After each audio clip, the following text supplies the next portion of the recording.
observé cet été, c'est qu'il y a une décentralisation de la mise en scène. Tout d'un coup, on a vu cet été sortir des bulletins avec des accusations terribles, d'ailleurs.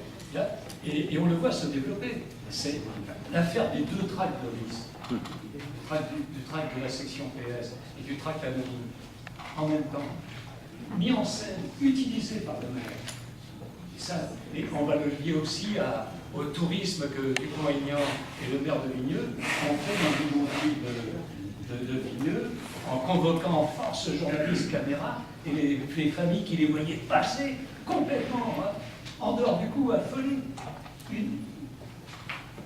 comme des moins que rien. Donc je crois qu'on pourrait, et puis il vient de le faire encore là, à Moulin-Galant, voilà, et puis ailleurs. Donc il y a un côté qui du coup change la donne ici. Le deuxième, c'est vrai que sur la solidarité, voilà, nous on le vit ça. D'ailleurs, c'est aussi un cri, c'est que justement dans cette mise en scène, on a des élus qui disent « mais j'ai une population qui veut pas », qui s'abrite, c'est ce que vous avez dit. Et nous, on essaie de leur dire, on ne dit pas que c'est faux, malheureusement, on sait que c'est vrai. Et dans ta ville, il y a aussi des gens qui font. Il y a des actes anonymes, comme on a dit. Il y a des associations, il y a des collectifs. Ça, on n'arrive pas à en faire parler. Le même maire, à la limite, on ne serait pas tout à fait d'accord, mais il nous mettrait à l'équivalence. Il dirait, j'ai ceux qui ne veulent pas, mais j'en ai qui veulent. Eh bien, non. Il ne parle que de ceux. Uniquement de ça. Et on va les voir, on dit, mais regardez, enfin, c'est vrai que même nous, on est souvent surpris. Et alors, justement, un des aspects qui rejoint je crois qu'on va continuer à discuter, c'est que la somme d'actes individuels est assez impressionnante, mais il y a quelque chose qui fait que le rassemblement, la rencontre ne se fait pas. C'est ce dont on parle. Et enfin, juste un point, la question de l'élection de personnes. Le principe de l'association, c'est que dès qu'une famille a l'occasion de s'en sortir, on accompagne. Même quand le chemin est difficile, même quand le chemin est tortueux, on accompagne. C'est tellement important. Une seule qui s'en sort. Par contre, sur la manière dont ça se passe, sur les risques, voire sur les effets boomerang possibles, il faut être très attentif pour tout de suite réfléchir. Par exemple, l'élection de 12 familles.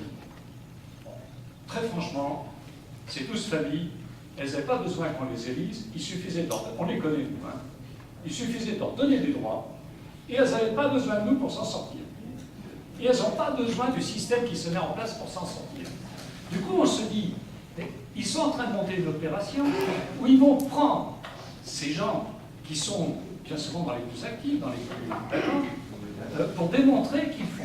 Mais même la manière dont ils font pose deux questions. La première, c'est qu'on va faire un parcours d'insertion sans leur demander d'abord à eux ce qu'ils veulent. Et la meilleure preuve, c'est que l'association qui va être chargée du parcours d'insertion de ces famille est une association des gens du voyage. Donc on va communiquer, regarder, en utilisant une association des gens du voyage, on fait de l'insertion chez les rangs, ce qui les renvoie du côté de tout ce qu'on veut démontrer. Et en même temps, tant mieux pour ces familles. Hein. Donc, la deuxième, c'est la contradiction des autres, bien sûr, qui du coup, et ça vous l'avez dit, nous vont servir d'autant plus de démonstration. Tu disais, Saïd, c'est le bon indigène et le mauvais. Et même, du coup, c'est qu'en plus, ça continue de se séparer de la société française. Par exemple, la question du logement. Qu'il y ait des solutions transitoires, pourquoi pas?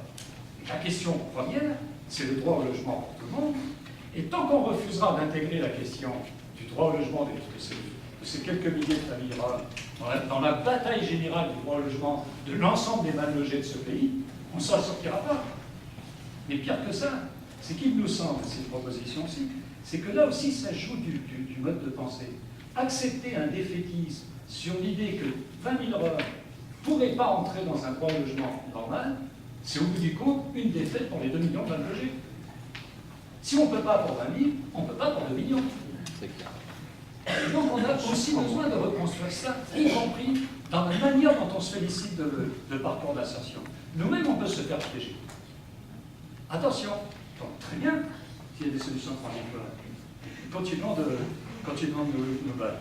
Et donc, effectivement, rien ne justifie l'ensemble des autres. Et c'est peut-être là aussi, on se dit qu'il y a, mais on va y revenir, à travailler encore un peu plus sur la question du droit et des convergences. Quand nous voulons un droit au service public ici, on le veut pour tout le monde. La question de la bataille des ordures ménagères, on l'a menée. Parce qu'on a parlé de l'école, mais c'est vrai que dans la loi française, vous n'avez pas le droit de mettre vos ordures n'importe où, mais les collectivités locales ont l'obligation de vous enlever vos ordures. Ça, c'est la loi de 75. Je la connais bien depuis mon... Merci Kader, depuis le procès. Là encore, on va tomber sur l'exception. Cette loi ne va pas s'appliquer pour l'erreur. Et même, éventuellement, on va demander aux associations de faire le boulot que le service public devrait faire. Et là encore, on a toujours des débats et des contradictions à avoir. Bien sûr qu'il faut trouver des étapes de réponse. Mais si notre étape de réponse entre dans la justification que pour eux, la loi de 75 ne s'applique pas, on va être dans l'exception, nous-mêmes on se fait piéger. Et on est amené à travailler. Et on a besoin d'aide, de réflexion sur la manière dont nous, on pose ces contradictions en permanence. Parce que, oui, on se fait piéger. Je vais même prendre le dernier point, la question de la médiatisation. J'entends ce que vous dites, mais je trouve que c'est très fort. Quand notre protestation devant ce qui s'est fait à Évry, fait qu'on a eu toutes les télévisions jusqu'à CNN, la Thaïlande, je ne sais pas quoi. Catalogne. La Catalogne. La Catalogne, la Thaïlande, le Canada, enfin bref. Incroyable. Voilà. Le Catalan n'était pas là. Voilà. Non, je vous dis, d'un côté, on avait raison, parce qu'il fallait le dire, et de l'autre côté, par certains côtés, on a un peu fait leur jeu. Donc il faut dire à la population ce qui se passe. Mais la manière dont nous-mêmes, on est aidés et on travaille pour nos propres expressions dans la réponse, devient tout d'un coup très important. Et donc du coup, je ne reprendrai pas le temps. Nous, on souhaite que ce type de travail, on puisse y réfléchir à qu'est-ce que ça veut dire entre associations, collectifs d'associations, universitaires, de poursuivre, essayer de trouver un peu mieux ces outils sur le fond dont on est en train de... Et effectivement, pour rassembler. Parce que c'est vrai que j'ai essayé de faire moi aussi plusieurs réunions dès le mois d'août, dès le mois de septembre, même avec Unis contre l'immigration jetable, enfin tous ces collectifs. Déjà, je me suis rendu compte que le sujet des Roms était ignoré, mais je ne le reprochais pas aux amis, mais même les profs. Et puis que tout d'un coup, pouvait y avoir l'idée que ajouter cette question difficile, parce qu'à chaque fois qu'on parle d'anglais, oui, c'est une question difficile. D'accord, c'est vrai. Ajouter cette question jugée comme difficile pouvait aussi affaiblir les combats par ailleurs. Donc là aussi, on a été sur moi, je l'ai rencontré dans des réunions à Paris ou avec des amis, avec des gens qui là vont se lever demain matin pour des sans-papiers. Donc c'est pas ça. Donc tout d'un coup. Merci Serge. Il se passe aussi un truc avec les Roms qu'on n'a pas encore écouté avec les autres migrants, c'est la question des enquêtes sociales. Alors, on a fait une circulaire et on va donc définir, réfléchir au parcours habituel environnement. Ça existe aujourd'hui. Ça existait. Oui, enfin, moi je l'ai connu, mais pas sous la forme qu'on est en train de faire. Tout d'un coup, par exemple, à Nice, il y a 20 travailleurs sociaux qui débarquent dans le bidonville, qui interrogent des gens sur, alors, est-ce que vous avez envie de rester là? Est-ce que vous voulez vous intégrer? Et puis, est-ce que vous voulez vraiment vous intégrer? C'est où votre village en Roumanie? Est-ce que vous êtes capable de désigner votre village sur une carte en Roumanie? Je vous assure. Donc, tout d'un coup, quelque chose dont on voit bien qu'il y a une disproportion entre ce qui est fait et l'objectif, ou à la finale, donc ça rejoint, et j'avais oublié de dire, ça rejoint cette question. En fait, la seule justification, c'est de pouvoir dire qu'on part de notre principe à nous et pas de l'autre. Voilà. Et donc, toujours cette exception. Eux sont à part de la société et nous, on va juger. Là encore, nous, on a envie. Et donc, nous, on a envie que, malgré tout, quelques-uns s'en sortent. Mais on n'a pas envie de sombrer dans ce discours. Merci. Je vais aller à l'essentiel et selon les bonnes méthodes que j'ai apprises à l'université avant, je vais faire 3 remarques. Effectivement, je suis d'accord sur le fait que la situation de toute façon est plus grave. Dans la mesure où l'Europe n'est pas simplement silencieuse, n'est pas simplement complice, elle est effectivement active et qu'au fond, l'Europe n'est pas ce monologue bureaucratique dont un certain nombre d'hommes politiques nous prétendent qu'il se développerait tout seul, parce que cette Europe est le produit de la volonté politique des États membres de l'Union européenne. Il n'y a pas d'un côté l'Union européenne qui s'imposerait à des États-nations qui en pourraient, mais et des gouvernements qui lutteraient pour défendre les États-nations, il y a cette politique de l'Union européenne, elle est voulue par les gouvernements de ces États. La preuve, c'est que, hélas, on est passé d'une situation où il y a des politiques publiques de type xénophobe qui s'appliquent à la fois au niveau national et au niveau européen. 3 exemples.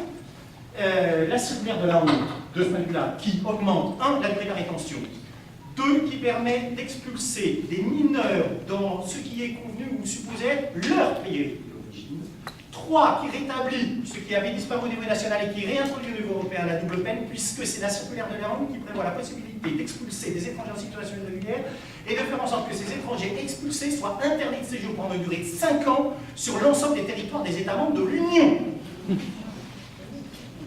Et enfin, rappelez quand même ceci, ce dispositif extraordinaire qui mobilise et qui mutualise des fonds financiers très importants, des moyens policiers, des moyens de renseignement et maintenant des moyens militaires, Frontex, dont l'objectif est d'essayer de sanctuariser au maximum les frontières de l'Union européenne et dont l'une des conséquences est le nombre de morts de plus en plus important, parce qu'évidemment, plus les frontières sont sanctuarisées, plus elles sont ardemment défendues, plus celles et ceux qui cherchent à venir en Europe prennent des risques, et plus prenant des risques, ils risquent effectivement de périr noyés, soit dans la Méditerranée, soit sur les côtes de l'Atlantique. Enfin, parce que la chose ne s'arrête pas là, parce qu'on pourrait dire au fond qu'il s'agit simplement de la transposition au niveau européen du dispositif politique anti-immigré, oui, c'est cela. Mais la chose va plus loin, 2 arrêts de la CEDH, dont je sais qu'elle est compétente au-delà des territoires des États membres de l'Union, parce que sa compétence n'est pas simplement celle des États membres de l'Union européenne, un arrêt en particulier, qui, le problème de fait et de droit était très simple, je vais aller très vite, le problème de fait et de droit était le suivant. Une ressortissante hollandaise atteinte du sida, en Angleterre, en situation irrégulière, bref, elle arrive dans la CEDH, la question qui se pose au juge est très simple, est-ce qu'on expulse cette femme en Ouganda, oui ou non, sachant qu'en Ouganda, les rapports médicaux fournis au juge de la CEDH, très distingué juge, chacun sait, franchement, défenseurs des droits et libertés démocratiques et des libertés fondamentales, puisque ils sont là pour ça. On les rapports sous les yeux, les rapports médicaux qui disent si cette femme est expulsée en Ouganda, sa durée, son espérance de vie va être réduite de plusieurs années. Réponse des juges, on expulse. Récemment, même chose, des ressortissants afghans devant la CEDH. Est-ce que expulser des Afghans dans leur doux pays où, comme chacun sait, la paix règne de façon extraordinaire, où les libertés démocratiques sont évidemment garanties, on peut disposer et jouir de la liberté de circulation sans rien risquer en Afghanistan, la question posée au juge est très simple. Est-ce qu'on peut expulser ou pas des Afghans dans leur pays d'origine? Est-ce que cela viole la Convention européenne des droits de l'homme sur les droits de l'homme, justement, et en particulier son article 3? Réponse des juges, non. On peut donc désormais, grâce et avec la bénédiction des très saints juges de la CEDH, expulser des ressortissants afghans dans leur pays d'origine. De ce point de vue-là, le gouvernement socialiste de Gordon Brown avait déjà ouvert la voie, et notamment en passant un accord avec un gouvernement pour le moins conservateur, puisqu'il s'agissait du gouvernement de François Fillon, ce qui avait donné lieu effectivement à des expulsions collectives dans le cadre de Charter, qui, à la différence de Pasqua, là, ça n'avait pas suscité de tollé. Cherchez l'erreur. Et là, alors je vais faire une citation, je cite de mémoire, c'est quand l'Express n'était pas une machine à vendre du papier en surfant sur l'islamophobie et quelques autres, dirigé par un journaliste qui visiblement doit avoir froid constamment parce qu'il a toujours les écharpes rouges autour du cou. C'était pour la guerre d'Algérie et François Mauriac qui écrivait dans l'Express, et qui à l'époque était contre la guerre d'Algérie, et c'était après le vote des pouvoirs spéciaux par, faut-il le rappeler, les députés socialistes et les députés du Parti communiste se présentent à la Chambre des députés. Bref, Assemblée nationale, François Mauriac disait à peu près ceci, je cite de mémoire, sans tout en déformant la forme mais pas le fond, il disait, nous savons désormais que la gauche a cette capacité singulière de faire accepter ce que la droite aurait été incapable de faire accepter. Il disait ça pour la guerre d'Algérie. Dernière chose, selon la bonne formule, j'ai une bonne et une mauvaise nouvelle à vous annoncer. La bonne nouvelle, effectivement, c'est que le préfet de Lyon a été condamné par la justice. La mauvaise, c'est quoi? Et ça, on est en plein dans l'état d'exception. La mauvaise, et je remercie Eric Fassin qui faisait partie du collectif Cette France-là, parce que les exemples qui avaient été collectés sont légion lors du dernier quinquennat. La mauvaise nouvelle, c'est que le préfet, qui est supposé être le représentant de l'État, de la loi, de la République, cette même loi et cette même République, dont tous les membres du gouvernement tous les députés de droite et de gauche, verts compris, disent qu'évidemment, il faut qu'elle s'applique sur tout le territoire, et plus particulièrement dans les quartiers populaires. Bien sûr, c'est ce même représentant de l'État, préfet, donc vraisemblablement ENA, qui s'assoit sur la décision de justice et qui préfère payer des indemnités journalières plutôt que d'appliquer la loi. La preuve de l'état d'exception, elle est là. La preuve de l'état d'exception, c'est lorsqu'effectivement les élites politiques, administratives et juridiques s'assoient sur les dispositions qu'ils ont eux-mêmes votées. L'état d'exception, c'est très exactement, effectivement, ce moment où la loi, par volonté de ceux qui sont au pouvoir, ne s'applique plus. Et qu'ils sont, eux, ont la possibilité de faire en sorte qu'elle ne s'applique pas. Et plus grave, non seulement elle ne s'applique pas, mais eux qui auraient le devoir, la responsabilité de l'appliquer lorsqu'ils violent une décision de justice, ne sont pas sanctionnés, si ce n'est par des amendes. Remarquable.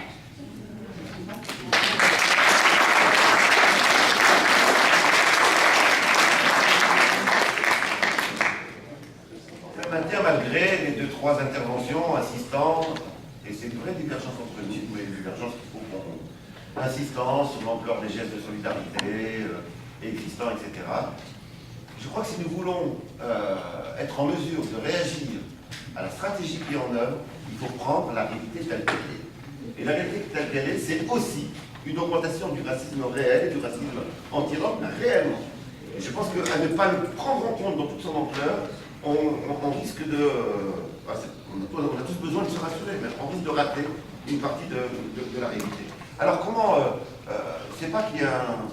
Il ne s'agit pas d'une folie brusque du peuple de France. Hein.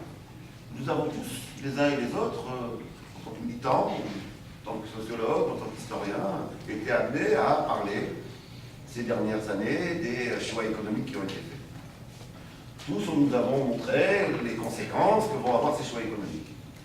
Mais tout fonctionne comme si nous avions du mal à croire ce que nous disions.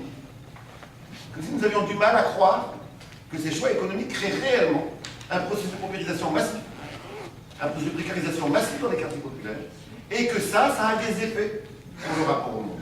Ça a des effets sur le rapport aux autres. Ça a des effets sur le voisin. Ça a des effets sur le centre de questions de ce type-là. Alors, on a... donc tout ça pour réaffirmer ce que je disais tout à l'heure.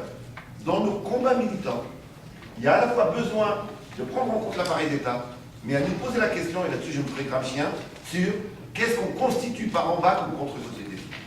Qu'est-ce qu'on est capable de tisser comme relation par en bas. Et donc je redonne mon conseil, partout où un groupe de Roms est installé, c'est aussi important de manifester, de réagir et d'agir de manière militante que de tisser des liens avec les habitants autour, etc.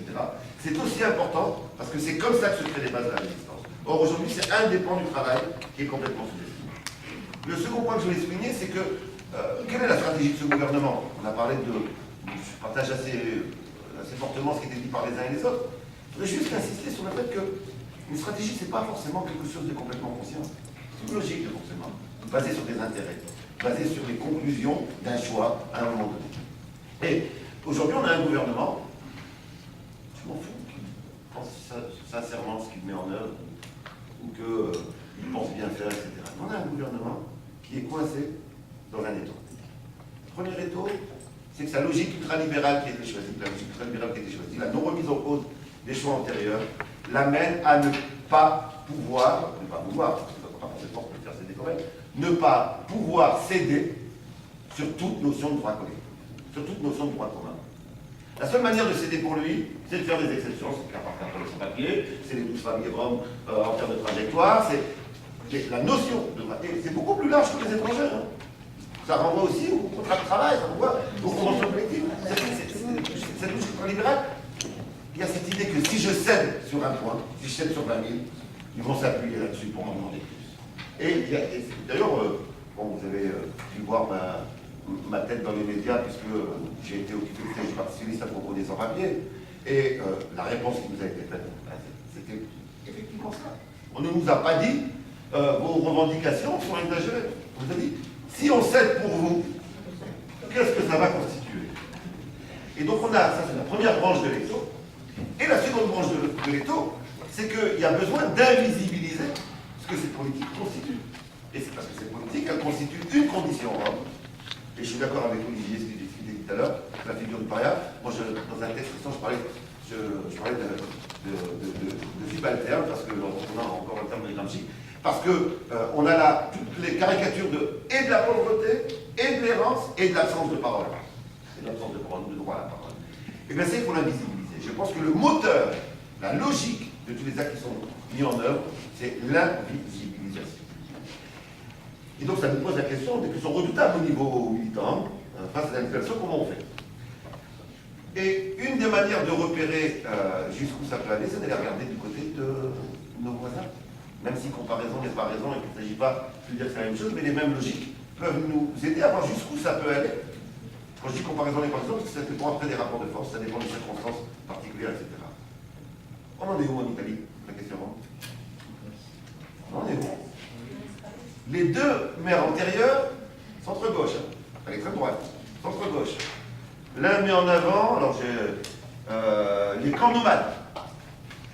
Le maire qui lui succède, toujours centre-gauche, les villages de solidarité.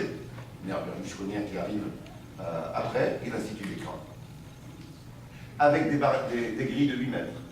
Avec une carte qui est une carte municipale, c'est même pas une carte d'identité nationale, c'est une carte municipale, avec code barre, avec des vigiles 24 heures sur 24. Et alors, effectivement, c'est sur la base du volontariat.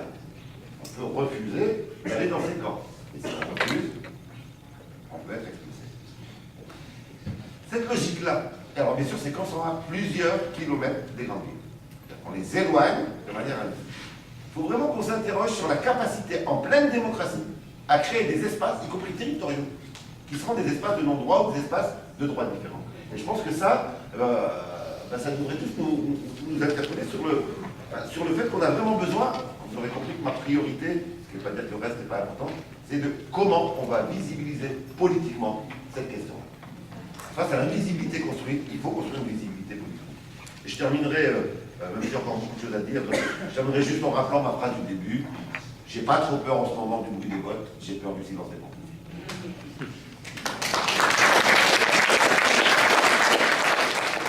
François Hollande a proposé de retirer le mot race de la Constitution.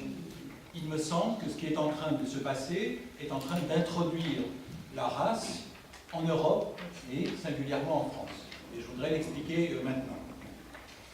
Non pas bien entendu que le racisme ait disparu, non pas que la racialisation ait disparu, mais il me semble que là, il y a une politique fondée sur la race, et que c'est précisément ça qui avait été révélé dans les propos qui avaient été vilipendés de Viviane Reding en 2010, lorsqu'elle avait dit après la Deuxième Guerre mondiale, j'aurais espéré qu'on ne verrait plus des choses comme ça en Europe. On a dit, quand même, c'est pas Auschwitz, ce qui est vrai. Mais la question de l'expérience de la Deuxième Guerre mondiale, c'est de s'arrêter avant Auschwitz. Et c'est cela qui n'était pas audible dans ce qu'elle disait. Le projet européen, en principe, a été fondé sur l'expérience de la Deuxième Guerre mondiale, et en particulier sur le rejet de la notion de race. Mais il ne suffit pas de supprimer le mot de race de la Constitution, et au fond, ça ne changera rien à rien, si ce n'est que ça donnera un peu bonne conscience, et que ça rendra encore plus difficile de lutter contre la discrimination raciale. Mais il me semble qu'en revanche, introduire la catégorie raciale, c'est ça qui est en train de se passer. Alors, c'est là que les Roms jouent un rôle spécifique qui est lié précisément au fait qu'ils sont européens. Parce que toutes les politiques qui visent des étrangers extra-européens, bien entendu, je n'ignore pas qu'elles sont largement animées par des logiques, disons, raciales pour ne pas dire racistes. En particulier, on sait bien que les premiers visés sont les Africains. Donc, je ne veux pas dire que la question raciale ne soit pas posée. Simplement, elle n'est pas posée en tant que telle. On dit, ce sont des étrangers. Ils sont étrangers à l'Europe. On peut toujours se dire que c'est une euphémisation, etc. Mais quand même, l'euphémisation, ça a du bon.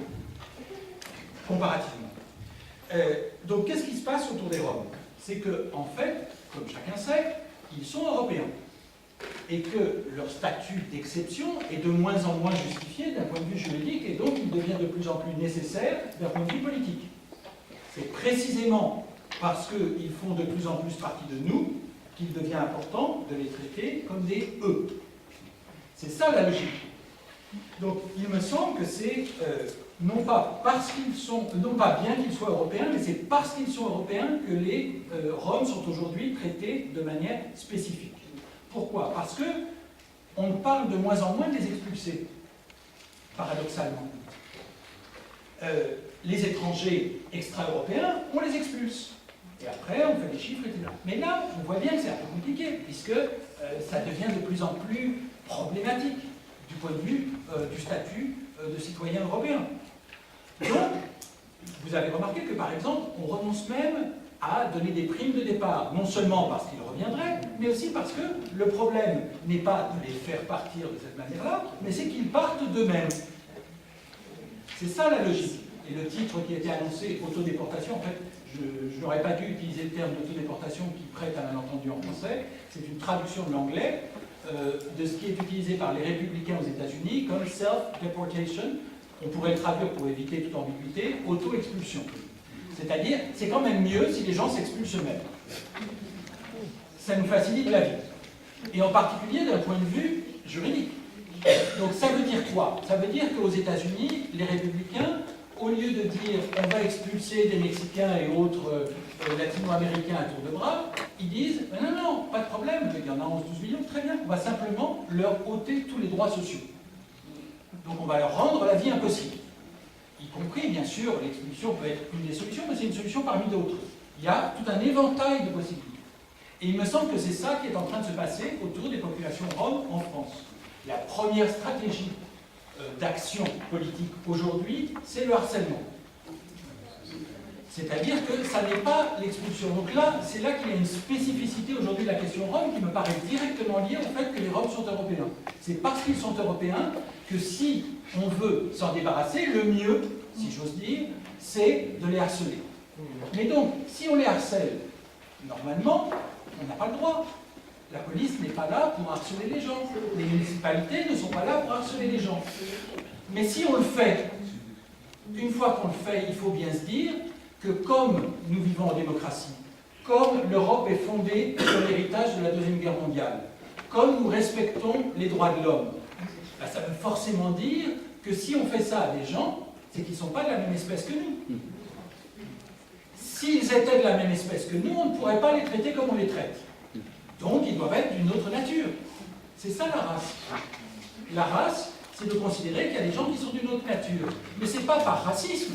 C'est simplement parce que si on traite les gens différemment, de deux choses l'une, soit je suis un salaud, soit il y a de bonnes raisons.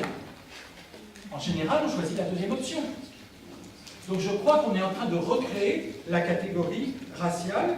Et de ce point de vue-là, les propos qui ont été tenus récemment par Manuel Valls sur leur culture, c'est important de se rappeler que la catégorie de race, ça n'est pas seulement la biologie. Le racisme culturel, c'est fondamental aussi. En particulier, c'est ce qui s'est joué il n'y a pas très longtemps en France autour de la réception du livre, j'ai participé à la controverse autour de ça, du livre de Hugues Lagrange, Le déni des cultures. Que disait-il? Il ne disait pas les Noirs sont d'une race différente, il disait juste les Sahéliens sont d'une culture différente. Vous voyez la différence? Mais la différence, c'est que ça permet de dire je ne suis pas raciste, je décris simplement un fait culturel. Que nous dit aujourd'hui Manuel Valls à propos des Roms? Ils disent que pour des raisons culturelles, ils ne veulent pas s'intégrer. Autrement dit, c'est pas que nous on les traite différemment, c'est qu'ils sont différents. Et de ce point de vue-là, l'expression utilisée par Manuel Valls me paraît très intéressante. Vous avez peut-être remarqué qu'il reprend l'expression qui était chère à Nicolas Sarkozy, du fait que les immigrés, disait Nicolas Sarkozy, et là il s'agit des Roms, ils n'ont pas vocation à rester ici. L'avènement de la vocation, exprimée par les politiques parlant à la place de ceux qui les expulsent, veut dire que c'est pour leur bien. Donc c'est les expulsions humanitaires qui se sont multipliées en France. Mais je crois que ce que ça dit aussi, c'est que, premièrement, ils n'ont pas la parole, que deuxièmement, c'est mieux que ce qu'ils veulent, et que troisièmement, c'est de leur culture. Et quatrièmement, ce qui est formidable pour Manuel Valls, c'est que le ministre roumain dit la même chose. Ou plus exactement, que c'est le ministre français qui cite le ministre roumain disant ils n'ont pas vocation à. Autrement dit, le ministre roumain, qui lui-même cite Nicolas Sarkozy. Donc il y a une circulation du discours qui fait que la continuité dont je parlais tout à l'heure, elle est tout à fait là, mais elle est là autour de la création d'une catégorie qui théoriquement était ce contrepoids s'était défini l'Europe, à savoir la race. Et il ne suffira pas de supprimer le mot race de la Constitution si on réintroduit la catégorie raciale, c'est-à-dire le fait de traiter des populations de manière différente, c'est-à-dire la question qui était posée par Viviane Reding en 2010. Donc, comment on crée de la race? Eh bien, si on traite des gens sans respecter les droits de l'homme et qu'on dit qu'on adhère toujours aux droits de l'homme, eh bien, le seul moyen de faire ça, c'est de dire qu'ils ne sont pas de la même nature que nous. Et c'est ça la grande différence avec les années 30. C'est que dans les années 30, quand on était raciste, on était en général contre la démocratie et contre les droits de l'homme. Aujourd'hui, c'est au nom de la démocratie et en applaudissant les droits de l'homme qu'on va constituer des catégories raciales différentes. C'est pour ça qu'on a intérêt à penser à la fois ce qu'il y a de comparable, mais aussi ce qu'il y a de différent par rapport aux années 30. De ce point de vue-là, malgré tout, pour la comparaison et pour l'écho, le tract qui évoquait des rats me paraissait avoir une résonance historique particulièrement forte. Et ce qui est important, c'est de ne pas justement partir de l'idée que les Roms sont différents. Dans certains cas, ils sont différents, mais différents de qui? Par exemple, moi je me sens très différent de plein de gens. Culturellement, très très différent de l'UMP, par exemple. Est-ce que ça suffit à dire qu'on est de race différente? Je le pense parfois, mais ça n'est pas une Non mais voilà, c'est ça la question culturelle. La question culturelle, c'est est-ce qu'on peut dire qu'on est d'une nature différente des gens? Je crois, et je termine là-dessus, pardon si je suis un peu long, je crois que ce qui se passe autour de ça, c'est la constitution au nom de la démocratie et non pas contre la démocratie, au nom des droits de l'homme et non pas contre les droits de l'homme, d'une catégorie raciale. Nous allons voir comment nous allons exploiter le travail fait par les amis avec la caméra et autres. Oh, effectivement, c'est une définition, Jean-Louis. Là, il y a eu plein de réflexions, plein d'analyses qu'on réussisse à restituer. Pour le coup, s'il y aura besoin de main, il y aura besoin d'aide à la transcription. Donc, si vous avez la réflexion ou des propositions de présence, tout est bienvenu. Ça demande du temps, ça demande de l'écoute, ça demande de la reprise de texte. Et là, il s'agit des choses importantes. Nous allons réfléchir à la manière de poursuivre cette réflexion et sur les conclusions des uns et des autres. Effectivement, voir à quel point on a un enjeu de société, mais un enjeu de société d'une actualité, pas d'une comparaison avec le passé. Enfin, il y a de la comparaison, mais je trouve que tout ce que vous avez dit sur l'état d'exception dans la démocratie, la racialisation dans la démocratie, etc., dans le cadre de la République, ouvre un tas de choses nouvelles. Même dans nos questions sur la manière dont ils cherchent à nous instrumentaliser, les associations. Même dans nos questions sur les choix de famille. Oui, ne pas bloquer les processus, mais être bien attentif à ne pas se faire piéger par des éléments qui vont alimenter ce contre-poids nous luttons.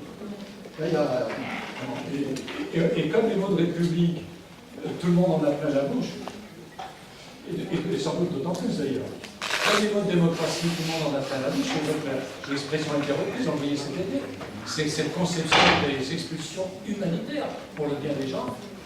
C'est un aspect. Le deuxième, c'est la question de rassemblement. Je trouve que là, on a aussi la possibilité, avec ces apports et ces réflexions, de discuter même entre associations. Se mettre d'accord sur le sens commun de la question. Se mettre d'accord sur le sens commun. Ça ne veut pas dire se mettre d'accord sur tout et sur l'ensemble du chemin.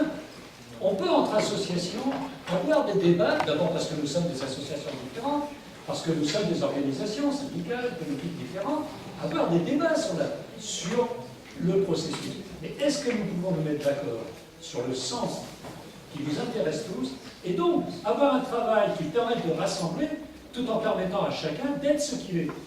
Je veux citer à ce sujet, nous on a un très bon partenariat qui marche bien, et ils sont présents, c'est avec les amis du Secours catholique. Et on discute entre nous. Et un tel participe à des choses, d'autres ne fait pas, on discute de ces choses-là. Parce que finalement, et ça me permet de voir encore plus, parce que finalement on partage ce sens commun.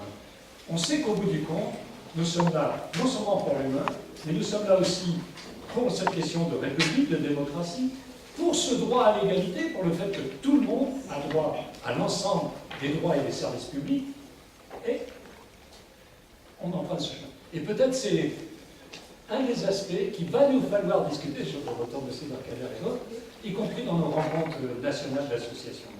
Bien sûr, il y a de la place. Il y a encore des besoins quand on voit que les amis de l'RSL, eux aussi tombent des nues. Eux aussi voient que des promesses de régularisation de mineurs ne sont pas tenues, y compris ici à Évry d'ailleurs. Hein, ce jeune qui était parrainé par Valls et qui a failli être expulsé. Mais justement, bien discuter, on n'est pas seulement dans une somme de combats, on est dans cette question de la convergence et du sens commun.